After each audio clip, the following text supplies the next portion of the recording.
됐습니다. 2020년은요. 자영업자한테 최악의 한 해였다고 그래요. 그쵸. 그럴 수밖에 없죠, 코로나 때문에. 그러면서 어 이 남들은 다 어려워서 되게 막 문을 닫는 가게들도 많았지만 저자는 메밀 가게 이 메밀국수 가게를 하죠. 코로나 때 오히려 더 이런 장사가 더 잘 됐다고 그래요. 그렇게 잘 되고 무너지지 않고 성장한 계기가 된 거는 이 트렌드를 공부했기 때문이었고 신중하게 업종을 선택해서 이 업종을 고를 때 책을 읽고 모든 트렌드들을 분석했다고 합니다. 일단은요. 코로나로 인해 팬데믹을 겪으며 '아 점점 사람들이 관심 있는 거는 건강이구나.'라는 걸 알게 됐대요. 그리고 인건비가 올라갔죠. 그러면서 이 인건비 인상에 대해서도 신경을 쓰게 됐고 그다음에 짧게 끝나는 장사 말고 '오랫동안 사랑을 받는 업종이 뭐가 있을까.'를 생각했고 그다음에 지구 온난화로 인해서 겨울 장사는 점점 더 짧아지고 여름 장사가 더 길어졌죠. 그래서 이런 것들을 생각하다 보니까 '어떤 가게를 차릴까?' 하다가 물론 이제 몇 군데가 실패를 하기는 했어요. 그 경험들을 토대로 해서 이 창업 전에는 이제 스스로 결정하고 책임지는 훈련을 하고 사람들과 함께 있을 때 망설이지 말고 스스로 당당하게 선택하는 모습을 보여줘야 된다는 거죠. 이런 모습이 사람들한테 신뢰감을 주는데 그렇다면 '내가 만약에 식당을 차리면 어떤 매력적인 식당을 만들까?' 라고 하다 보니 일단 기본적인 거 맛있어야 되는 거죠. 두 번째는 사진을 찍어야 돼요. 보여야 돼요. 그래야지 뭔가 주문이 이루어지죠. 그래서 이 무조건 맛있게 예쁘게 찍는 거를 원칙으로 했다고 합니다. 그리고 세 번째는요. 그 음식에 대해서 그냥 만드는 게 아니라 스토리가 있어야 된다는 거죠. 그리고 네 번째는 어느 가게든 내 음식을 따라하거나 대체하지 못하게 내 가게에서만 먹을 수 있는 이런 유일함. 이 네 가지가 이 매력적인 식당을 만드는 방법이라고 합니다. 뭐 우리가 식당이 아닌 나만의 뭔가 콘텐츠를 만드는 분들도 그렇죠. 크리에이터들은 매력적인 나만의 뭔가 특색이 있어야 되고 또 스토리가 있어야 되고 누구도 대체할 수 없는 나만의 유일한 것들을 찾는 거는 이거는 모든 거의 공통점인 것 같아요. 그래서 이제 저자는 이런 흐름을 보다가 이 메밀국수집을 창업을 하게 됐어요. 그래서 이 꾸준한 현금의 흐름이 바로 브랜드인데 그렇다면 나만의 브랜드를 가지고 있어야 되고 그래야 경쟁이나 팬데믹 같은 상황에서 흔들리지 않는다는 거죠. 그러니까 일단 제일 중요한 거 처음부터 나만의 브랜드를 만들 각오로 시작하래요. 이건 역시 장사뿐만 아니라 내가 살아가는 데 있어서 나만의 브랜드를 만드는 건 대단히 중요한 것 같아요. 그래서 남 밑에서 말고 혼자 시작하는 거. 시작이 중요하고 어디서 시작하냐에 따라서 이 브랜드를 만드는 시간도 차이가 난다는 거죠. 그러니까 내가 남 밑에서 하는 게 아니라 어떤 일을 하든지 간에 남 밑에서 일을 한다고 하더라도 내가 뭔가 오너인 입장에서 생각하는 거랑 일하는 입장에서 생각하는 거는 완전히 다르잖아요. 내가 뭔가 이거는 기존의 모든 자기계발 서적들이 다 이런 이야기들을 했잖아요. 주체적으로 주도적으로 내가 뭔가 창업하는 창업자 정신으로 생각하라는 거. 그래서 그 이야기를 합니다. 당장 지금부터 이름을 만들어서 '내 브랜드를 무엇을 만들 수 있을까 나는? 왜 내 브랜드를 사람들이 찾을까?'를 단순하게 생각해 보라고 이야기를 합니다. 하려면은 제일 중요한 게 뭘까요? 일단 이 회전율이라는 거죠. 음식을 먹고 이거를 앉아서 계속 있느냐 아니면 꾸준히 빨리빨리 먹고 일어나서 또 다른 사람들이 오고 먹고 나가는 이런 꿈의 회전율을요 10 으로 본다고 합니다. 이 10은 최고의 매출이에요. 예를 들어서 전골이라는 음식점을 내가 차렸어요. 그래서 이 전골을 만들어서 판매를 한다고 생각해 볼게요. 그러면 육수를 만들어서 이 육수에다가 건더기를 넣고 끓여서 여기 다 먹고 나면 면을 넣어야 되죠. 그럼 그 국물에다가 밥을 볶아서 이렇게 먹는데 평균적으로 시간이 55분 걸린다고 합니다. 그렇다면은 김치찌개집을 내가 한다고 하면은 볼게요. 보통 김치찌개를 사람들이 시켜서 먹고 가는 시간은 평균 15분 걸린대요. 그러면 회전율은 어떤 게 더 좋을까요? 김치찌개겠죠. 15분 먹고 일어나야 빨리 자리를 비우는 사이에 사람들이 또 오고 가고 하잖아요. 그러니까 굉장히 뭔가 국수집 같은 경우는 후루룩 먹고 나가게 되니까 금방금방 일어나고 나가고 하니까 뭔가 규모가 그렇게 크지 않아도 돼요. 작아도 막 굉장히 사람들이 회전율이 빠르다는 거죠. 이런 식으로 회전율을 고려를 해 봐야 되는 거예요. 그리고 오래 앉아서 매출을 올리는 업종이 있을까요?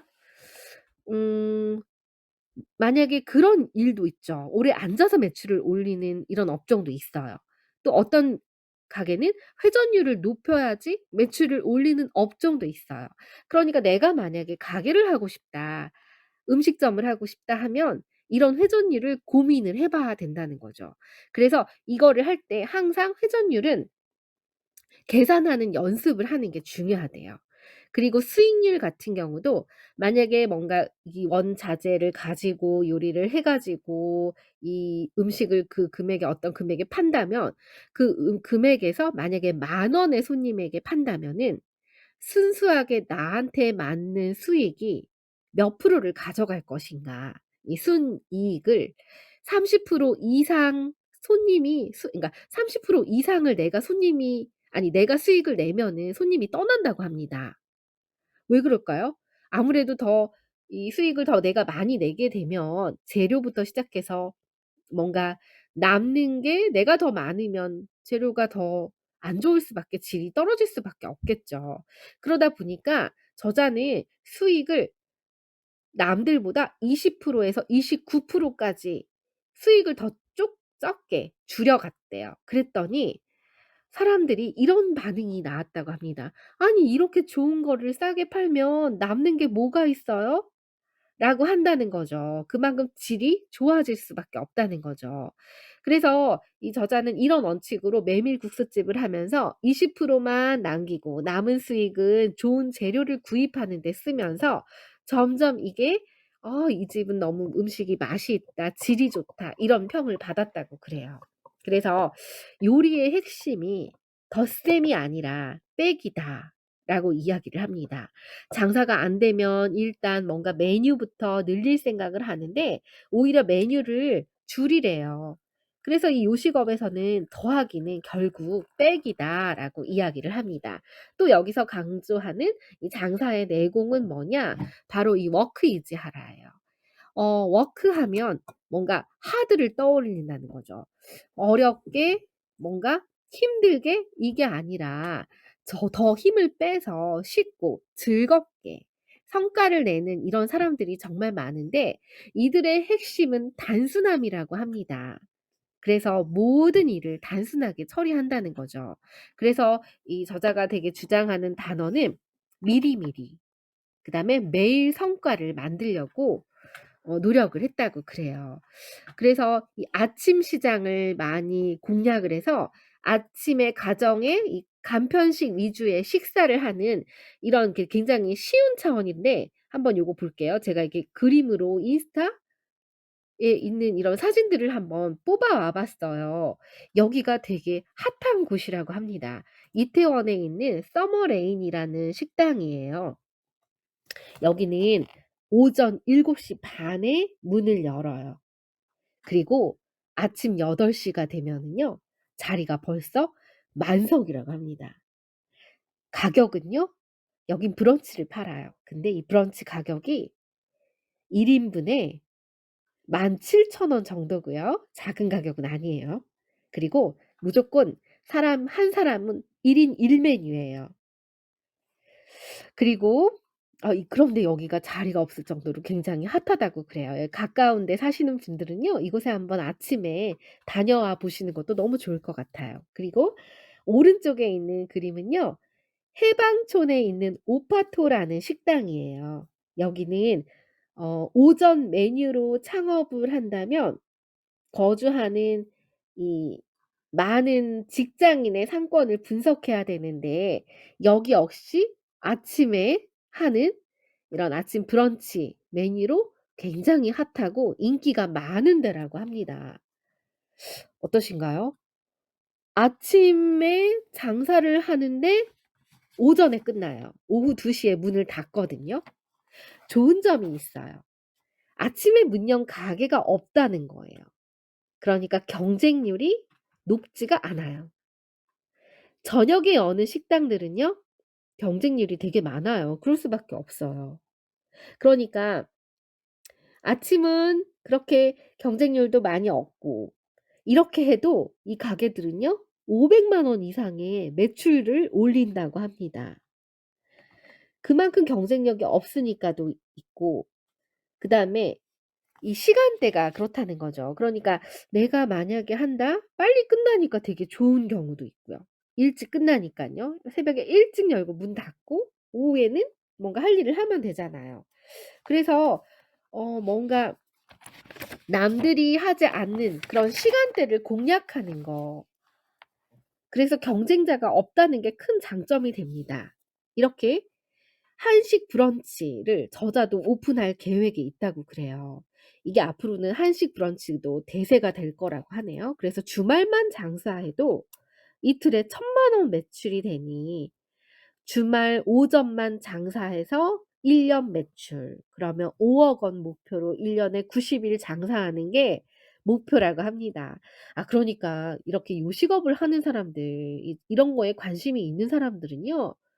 끊임없이 계속 이쪽으로 이게 계산이나 이런 사고가 관점이 여기로 돌아갈 수밖에 없는 것 같아요. 그러니까 '식당을 열면 저녁에 하는 장사다.' 이런 고정관념을 버리래요. 아침에 오전에 10 시에 문 여는 고정관념을 버리고 새벽에 아니면 아침에 이렇게 시장을 공략하는 거. 상쾌하게 장사하고 오후에는 책을 읽는 거. 요것도 좋은 아이디어라고 하네요.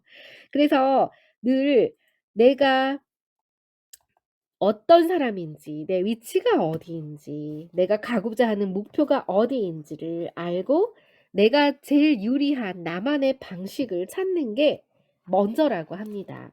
그래서 나를 위해 일하는 플랫폼은 여러분들은 어떤 게 있으세요? 어떤 방식이 있으실까요? 나를 위해서 일하면서 돈을 벌고 있는 혹시 플랫폼들 갖고 계신 분들이 있으세요? 그래서 이런 것들을 이제는 우리가 생각을 해 봐야 된다는 거죠. 책을 한 권 쓰려면 최소 300권 이상의 책을 읽어야 된다고 합니다. 그리고 이 책을 계속 읽어야지 뭔가 새로운 아이디어가 떠오른대요. 그래서 저자는 이 독서 내공에 대해서 이야기를 합니다. 3 장은 생각의 전환을 만드는 독서 내공이에요. 매일같이 오전에 시간이 이제 아침에 일찍 일어나서 오전에 문 여는 이 남산 도서관을 매일 다녔대요, 저자는. 그러면 아침에 한번 여러분들도 일어나셔 가지고 도서관을 한번 가 보세요. 그런데 이 남산 도서관에 가면 아침에 고급 차들이 많이 주차가 돼 있다고 그래요. 그래서 1 시간 반 정도 지나면 차들이 다 사라지고 없대요. 이 오전 1-2 시간에 독서를 하면서 그날 할 일을 하는 사람들이 굉장히 많다는 거죠. 이런 사람들을 보면 뭔가 끌려다니며 살지 않는 사람들이고 이른 아침에 도서관에 가는 사람들은 뭔가 되게 삶에 열정이 가득하다는 거죠. 이 사람들의 눈빛도 다르다고 합니다. 그래서 일단 뭔가 아침에 가서 도서관을 가서 책 읽는 습관을 길러보래요. 아무거나 읽어 보는 거죠. 그게 내가 뭔가 아침에 악순환을 끊는 습관의 가장 첫 번째고요. 책을 읽어도 생각이 딱 떠오르면 딱 한 줄만 챙기자는 거죠. 이 책을 읽었더니 뭔가 이렇게 생각이 나도 여기서 너무 많은 것들을 가져가려고 욕심을 부리기보다는 '도대체 이 책에서 내가 오늘 한 줄, 딱 한 줄 얻은 게 뭐지?' 라는 이런 거부터 한번 시작을 해 보라고 합니다. 그래서 이 세네카의 "인생은 왜 짧은가?"라는 책을 보면 이런 이야기가 나온대요. 세뇌를 당한 뇌는 직관력이 없다는 거죠. 이 직관은 미래를 뭔가 내다보는 안목, 능력 이런 게 없다는 거죠. 그렇게 되면 내가 뭔가 주도적인 삶을 살기보다는 끌려가는 삶을 계속 살 수밖에 없는데 그게 나이를 들수록 시간이 더 빨리 흘러가는 이유래요. 우리가 호기심 있고 뭔가 새로운 세상처럼 느껴질 때 이 아이의 눈으로 보면 시간이 참 느리게 가는데 뭔가 익숙한 환경에서 똑같은 것들을 보고 늘상 똑같은 일상이라면 시간이 너무 금방 흘러간다는 거죠. 그래서 우리가 아이처럼 호기심을 가지고 세상을 살아가야 되는데 이 세뇌당한 뇌는 스스로 생각을 못하게 하고 그러다 보니까 뭔가 내가 용기를 내기가 어렵고 끌려가기만 하는 뭔가 겁쟁이 같은 뇌를 만든다고 그래요. 그래서 이 결국 죽음 앞에서 많이 사람은 어떻게 내가 살았나를 아는데 이 고전 이 책들은 이미 죽음 앞에 가본 자들의 생각이라는 거죠. 그래서 수천 년 가려진 날카로운 생각들이 이 고전에 들어가 있는데 저자는 교통사고로 죽음 앞까지 갔다 오면서 그때의 후회 때문에 이 고전을 사랑하게 됐다고 합니다. 그러면서 내 자신의 한계를 그어 놓는 이 임계점을 올리기를 기다리며 꾸준히 뭔가를 열정적으로 할 수 있는 계기가 된 게 바로 독서였다고 그래요. 그래서 독서를 이렇게 이야기를 합니다. 독서는 휘발유와 같은 거죠. 독서 말고도 우리가 새로운 것들을 받아들일 수 있는 방법들은 정말 많아요. 뭔가 강의를 듣는다든지 요즘엔 또 얼마나 동영상 강의가 유튜브로 잘 나와 있어요. 이런 강의들을 듣는 게 더 훨씬 이해도 빠르고 잘 돼 있어요. 하지만 동영상 강의는 엔진 오일과 같다고 합니다. 그리고 독서는 휘발유 같대요. 자동차를 달리게 하려면 늘 엔진 오일을 넣지 않아요. 늘 휘발유를 매일 넣잖아요. 그래서 내가 다니는 만큼 늘 뭔가 밥과 같은 역할을 하는 게 이 독서라는 거죠. 내가 잘 다니게 하려면 우리가 정서적인 밥을 많이 먹어야 되는데 그 밥 역할을 하는 게 바로 독서라는 겁니다. 그래서 이 생각하는 시간이 독서를 하면 길어진대요. 그래서 우리가 깊이 있게 생각하지 않는 게 요즘 세상에 정말 많은데 인생에 대해서 우리가 얼마나 깊이 있게 생각을 안 하냐면 정말 인생에 대해서 내 인생을 심각하게 고민할 때도 우리는 1 시간 이상 내 인생에 대해 고민하기가 힘든 만큼 이 세상을 살아가고 있대요. 조금만 눈을 다른 데 보면 핸드폰을 보다가 다른 생각에 빠지기가 너무 쉬운 세상이잖아요. 이럴 때 우리가 책을 읽으며 생각하는 시간은요. 뭔가 오래 생각해야 되고 깊이 있는 이 생각의 훈련을 하게 만든다고 합니다. 그래서 이 생각의 차이가 수입의 차이까지 만들어내는 계기가 됐다고 그래요. 그래서 이 저자의 책 읽는 방법이 너무 신박해요. 십족 독서법이라는 게 있는데요. 이거 저도 '아 이런 방법이 있구나.'를 알게 됐어요. 딱 10 쪽만 책을 읽어 보는 거예요. 내가 지금 읽고 싶은 책이 있다. 그러면은 그 책을 가지고 딱 하루에 더도 읽으면 안 돼요. 10 쪽만 읽어야 돼요. 그러면서 이렇게 읽다가 10쪽 하면 5 장이잖아요. '이건 읽을 수 있을 것 같아.' 이런 마음 안 드세요? 뭔가 부담 없는 양이에요. 그런데 이거를 읽다 보면 이제 여러 권을 동시에 읽을 수 있다는 거죠. 처음에는 5 권을 동시에 읽기를 추천합니다. 화장실에 1 권, 거실에다 1 권, 식탁에다 1 권, 아니면 서재에다 1 권, 가방에다 1 권 이런 식으로요. 그래서 지하철을 타고 가는 동안에 내가 읽을 수 있는 딱 1 권을 5 쪽만 읽기. 화장실에 앉아서 5 권 장만 읽기. 그다음에 뭔가 밥을 먹을 때나 차를 마실 때 밥 먹을 때 뭐 책 읽는 건 안 되겠죠? 네 특히 아이들이 있으신 분들은 안 됩니다. 뭔가 차를 마시면서 5 장을 읽기 이런 식으로 5 권을 각 책마다 이 5 장을 읽으면 총 50 쪽을 읽는 게 되는 거거든요. 그러면 뭔가 부담 없이 읽을 수 있게 되고요. 그다음에 궁금해도 참으래요. 그래야지 뭔가 '아 내일 내용이 궁금해.' 해서 내일도 다시 읽게 된다는 거죠. 그럼 하루하루의 이 독서가 되게 즐거워진다고 합니다. 이렇게 해서 5 권으로 시작해서 10 권, 7 권, 30 권 이렇게 점점 다양한 장르를 섞어 읽으래요. 그런데 저는 한번 생각을 해 봤어요. 저는 산만해서 그런 줄 알았어요. 저도 되게 이런 식으로 읽거든요. 제가 좀 산만한 편인 줄 알았어요. 한 권을 꾸준히 읽는 거를 안 하고 저도 되게 책상에 책들이요. 지금도 5권 이상이 쌓여 있어요. 제 옆에 보면은 이 책꽂이에 책 하나 펼쳐져 있고 오른쪽에 또 하나 있고 왼쪽에 있고 바닥에 굴러다니고 뭐 이런 식으로 저도 보니까 책을 쌓아 놓고 있더라고요. 그래서 저도 매일 뭐 월요일은 월등한 책방, 화사한 책방, 수상한 책방, 목마른 책방 이런 식으로 책의 장르가 다 다르잖아요. 그래서 저는 이렇게 읽는 게 '아 저자도 되게 이렇게 쪼끔씩 여러 권을 동시에 읽는구나.' 이런 마음이 '어 나도 비슷한데?' 라는 생각에 되게 반가웠어요. 그런데 이렇게 읽는 게요 굉장히 지금 세상에서 도움이 많이 된다고 합니다. 특히나 이 창의력을 많이 요구하는 이런 일을 하는 분들에게 굉장히 도움이 많이 된다고 그래요. 일단 동시에 여러 권을 읽는 방법이 왜 좋으냐면요. 질리지 않게, 지치지 않게 책을 읽을 수 있대요. 그래서 지루하지가 않대요. 그리고 기억이 오히려 오래 남는다고 합니다.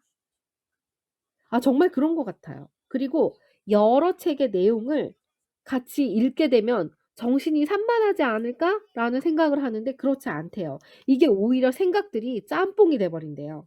그렇게 되면은 이게 융합이 돼서 내가 새로운 아이디어가 뭔가 만들어지는 데 계기가 된다는 거예요. 뭔가 내가 지금 이 책에서는 책 읽는 법에 대해서 이야기를 하고 있는데 또 여러 권을 동시에 읽다 보니까 뭔가 고전을 읽게 되면서 거기서 나오는 고전 이야기 뭔가 죽음에 대한 철학적인 이야기나 이런 거를 읽게 되고 그러다가 뭔가 건강에 대한 생뚱맞은 이런 건강에 대한 이야기를 듣고 하다 보면 이 여러 가지 건강과 죽음과 뭔가 책 읽는 방법이나 이런 것들이 짬뽕이 돼 버려서 뭔가 새로운 나만의 융합이 된 어떤 것들이 탄생한다는 거죠. 여기서 아이디어가 굉장히 많이 떠오른다고 합니다. 그래서 쉽게 독서에 대해서 '어우 왜 우리가 재미없는 책 이거 한 권 다 읽어야 되는데' 억지로 읽다 보면 재미없어서 끝까지 못 읽고 포기하게 되잖아요. 근데 이걸 몇 장씩 쪼개 가지고 읽다 보면은 독서가 하는데 정체기가 와도 다시금 뭔가 책을 읽는데 재미를 느끼고 벽돌책도 문제없대요. 끝까지 읽게 만든다는 거죠. 이게 1 년이 걸릴지언정. 그래서 짬짬이 읽는 습관이 만들어진다고 합니다. 그래서 저자는요. 이 매일 이렇게 하다 보니까 한 권을 한 달 읽기를 한대요. 근데 30 권을 동시에 읽으니까 한 달에 300 쪽을 읽게 되는 거죠. 그래서 이 300쪽 하면은 보통 책 한 권이 한 250쪽 나오거든요. 300쪽 하면은요 한 달에 한 권 정도 돼요. 10 쪽씩 읽으면. 그러면 한 달에 한 권을 읽는 거보다 30 권을 10 쪽씩 읽는 게 훨씬 더 유익하대요. 이거를 이어령 교수님의 이 마지막 수업이라는 책에서는 이런 이야기가 나옵니다. 미국 사람들이 창의력이 대단한 이유가 엉망진창 민족끼리 섞여서 엉망진창 민족이래요. 그래서 여러 짬뽕처럼 융합해서 엉망진창으로 살지만 그 엉망진창인 이 세계에서 나오는 창의력이 대단하다는 거죠. 그래서 이 하루에 여러 권을 동시에 읽는 것도 엉망진창의 원리라고 합니다. 딱딱한 뇌를 여러 권의 책으로 휘저어서 나의 뇌에 뭔가 깨어나게 만드는 생각을 훈련하는 이런 연습이 된다고 그래요. 정말 변화가 쉽진 않다고 합니다. 느리게 일어난대요. 굉장히 성과가 느리대요. 너무 우리가 급하게 초반에 뭔가 성과를 일찍 끌어내려고 하지는 않는지를 살펴봐야 된다는 거죠. 그래서 책을 읽는 속도는요. 우리가 걷는 속도, 산책하는 속도랑 비슷하다고 그래요. 이 세상은 되게 빠르게 자동차 타고 돌아다니고 이렇게 빠르게 휙휙 가는 세상에 이 걷는 속도는 얼마나 느려요. 그만큼 책을 읽는 속도가 이것처럼 너무 느리다는 거죠. 느리지만 반드시 내 삶에 섞어 줘야 된대요, 이 느린 삶을. 그래야지 우리가 생각의 느린 근육을 키워나가게 된다고 합니다. 그 키워나가는 계기가 독서래요. 강의를 듣는 거랑 이 독서를 하는 거랑 이 돌아가는 뇌가 완전히 작동이 다르잖아요. 이 다른 시스템의 원리로 돌아가거든요. 검색 한 번만 하면 내 생각을 모든 것들을 지금은 조율해 주는 세상이잖아요. 이제 앞으로 챗GPT가 나오고 이거를 더 활용해서 살다 보면은 어쩌면 우리가 뭔가 복잡한 세상에 이런 생각들을 더 안 할 계기가 있어요. 근데 그만큼 우리가 생각하는 이런 뇌는 점점 뇌 자체가 바뀔 수도 있거든요. 그래서 이럴 때일수록 우리가 더 느리게 생각하는 이런 뇌의 느린 근육을 키우는 게 굉장히 중요해질 수 있다라는 생각이 들어요. 책을 읽는 습관, 뭔가 핸드폰으로 검색하거나 이런 것들을 바로바로 캐어내는 게 제트기 같다면 독서는 종이 비행기 속도라고 합니다. 그래서 독서가 우리 뇌를 해독해 주는 역할을 한대요. 우리가 책 속에 확신이 있으니 책을 읽는 거나 이런 것들을 너무 두려워하지 말고 뭔가 이 책을 읽으면서 아이디어를 떠올리고 이 아이디어에 대한 확신을 다시 책에서 얻게 되면 저절로 실행에 옮길 수 있는 용기가 생기고 '아 이렇게 하면 되겠네.' 하면 우리는 하게 된다는 거죠. 그러면 해 보다가 또 안 되면 책을 읽어요. 읽다가 나만의 '아 이런 아이디어가 생겼네.' 하게 되면요. 그런 또 책을 통해 우리가 확신을 얻게 되고 또 실행을 하게 되고 그걸로 인해 또 책을 보게 되고 이렇게 계속적으로 선순환의 사이클을 얻게 된다고 합니다. 그래서 저도 답답할 때 제일 찾는 게 책이었나 봐요. 뭔가 책을 통해서 이런 아이디어를 얻는 것들은 정말 네 큰 것 같아요. 근데 이제 그냥 아이디어를 흘려보내는 시간들이 너무 많다 보니까 지금은 뭔가 이렇게 적는 게 아이디어를 적는 이런 노트가 굉장히 저한테는 중요해졌거든요. 그래서 이런 것들이 계속 생각에 담아 두고 지금 실행이 안 된다고 하더라도 적어 놓고 어느 순간 어떤 책을 통해서 이게 확신이 들거나 방법이 생기면 실행해 보고 그렇게 할 수 있는 친구 같은 게 바로 책이지 않나 이런 생각이 들어요. 우리가 한 분야에서 100권 이상의 책을 읽으면요. 전혀 모르던 분야의 수준이라도 어떤 전문가 수준의 경지에 도달할 수 있대요. 메밀국수를 집을 하면서 '어떻게 사람을 모을까.'를 고민하다가 책 읽다가 아이디어를 발견해서 저자는요 이런 일을 했대요. '강의를 해 보자.' 식당에서 혹시 강의하는 거 보신 적 있나요? 저자는 이런 생각을 책을 통해서 아이디어로 찾았다고 합니다. 무료 강의를 했대요. 어떤 강의를 했냐면요. 드립 커피 강의를 하고요. 다이어트 운동 강의를 하고요. 다이어트 식단 강의를 하고요. 그다음에 작사 강의를 하고요. 이런 무료 강의들을 시작했다고 합니다. 그렇게 사람들을 모으니 사람들이 한 2-30명 정도가 식당에 모이기 시작했고요. 이 강의 시간은 오전 10 시부터 11시 45 분쯤 끝나니까 한 1 시간 45분 요 정도 했네요. 이렇게 모여서 강의를 다 듣고 나면은 자연적으로 배가 고프기 시작하잖아요. 그러니까 점심 식사를 먹는데 여기서 먹으라고도 안 했어요. 근데 사람들이 여기서 음식을 주문해서 먹기 시작하더라는 거죠. 그러니까 강의는 무료 강의예요. 그런데 식사는 내가 돈을 내고 먹으니까 식사는 유료겠죠? 심지어는 강의가 너무 좋아서 이 포장까지 음식도 맛있으니 포장까지 해 가니 아예 이런 무료 강의를 열었더니 점심시간에 2-30 명이 미리 예약이 되어 있어요. '아 내일 강의인데 내일 이 무료 강의에 오는 사람들이 다 밥을 먹고 가니까 하루가 2-30만 원에 매 2-30 명이니까 매출이 네 나오니까 든든할 수밖에 없죠.